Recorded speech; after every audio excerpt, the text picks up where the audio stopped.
Welcome back to God's Autobiography. My name is Stephen French, and this is the first story of 100 stories in my life that I'll be presenting in short videos here, I guess. Did a little bit of an intro yesterday, and I was filming in the basement of this house. This is Beastwood. It's Long Island's first tricker house, might be Long Island's only tricker house. One of the first few houses to have a personal spring floor. We built one in the living room, and I just want to give a short little story about, I guess, my living conditions in this house. I moved in here, I believe it was around March of 2015, and there was one other tricker in the house, Han Thukao. He was in the house, and there were a few other Stony Brook students, I believe, but didn't really get to know them, don't really remember who they were.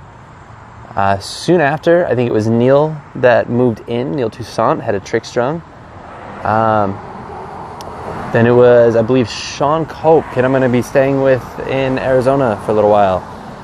And then Constantine, who's actually the last member of Beastwood that's still in the house. We had one addition, Michael Law. This kid came up from Mississippi, I believe, to move in. And then our buddy Jarrett, who was kind of here all the time, somewhat officially moved in later on. We never had more than 5 actual housemates. But like me being a kind of person who likes to move around a lot, or I grew up moving around a lot, I don't like to stay in one place for too long. So when I was here for a couple years, I don't like being that settled. So I ended up swapping rooms. Every time a new housemate would come in, I would snag whatever room somebody left, and somebody would take my old room. And I lived in, I think, every room in this house except for one, the one Constantine's in now. But for a while, we wanted to try and fit 5 people. This was around, I believe, when Michael Law was going to come up. So I converted the basement, what we saw yesterday, into a pretty awesome room. I actually built a couple walls. I separated myself from the laundry room. I separated my workspace and my sleeping space. I had many arrangements because, again, I move around too much. And I'll try to find some pictures from some old videos, but I don't know if I have anything that really does justice to what I had built. But I was there, and I was loving it. It was great. And all of my little setups that I had, they were all super efficient and really productive.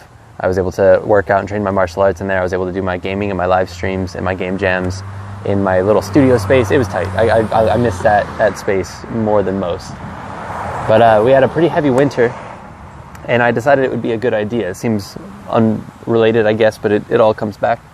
I had nothing to do after this blizzard, and I know a lot of people on Long Island are too lazy to shovel their own shit. So we had a shovel. I had a coat. I figured I'd knock on some neighbors' doors and just do a little kid get-rich-quick scheme and just ask to mow or shovel driveways. And I ended up only shoveling this house to the left of us. They gave me like $35 for the little driveways. It was great. It was easy. I had nothing else to do. But I went to a lot of the houses, and I guess a big story was that they already had people come in to shovel. I don't know, basic. But there was an old couple, didn't want me to shovel, but I talked to them for quite a while. I talked to them about where we lived up at Eastwood, where we were. And she had actually had some neat information. I guess the old town supervisor or something like that. I don't know what she was. She lived here, so this house used to be well maintained. Now it's been run down since before we moved in. At one point, I'll show you the pool. It's fucked. It's bad. But this house was pretty great. Now it's pretty terrible. I'm assuming it was that old couple, because I hadn't really spoken to anyone else, that somehow called the town and complained about some shit. I guess they didn't know that this house was being rented out, and they did assume that our landlord didn't have a permit. There was also some bits of construction that were done before the landlord bought the place that for some reason he got in trouble because they didn't have a permit to build it. So I had to help him rip down a wall, but where this kind of affected me was that he could only have 4 people in the house. The basement doesn't have a fire escape. So if there were a fire, which would probably be in the laundry room or somewhere near the stairs where all the outlets are fucked up, I wouldn't have much of a chance. That would have been exciting in a pretty bad way. So an inspector had to come in. Knowing that I couldn't live in the basement, we had to hide that. So we brought in a lot of shit. We tore down our trampoline. We brought that into the basement. We took any extra boxes we could, and we just stuffed them in my room. Inspector came, checked everything out, seemed to be fine. When they left, I put everything back to where it was. Rearranged it again. And like a few weeks later or so, if I remember correctly, the inspector said that he forgot to check the basement, which is bullshit because I know he checked the basement. I watched him go in the basement. So that was a bit wild.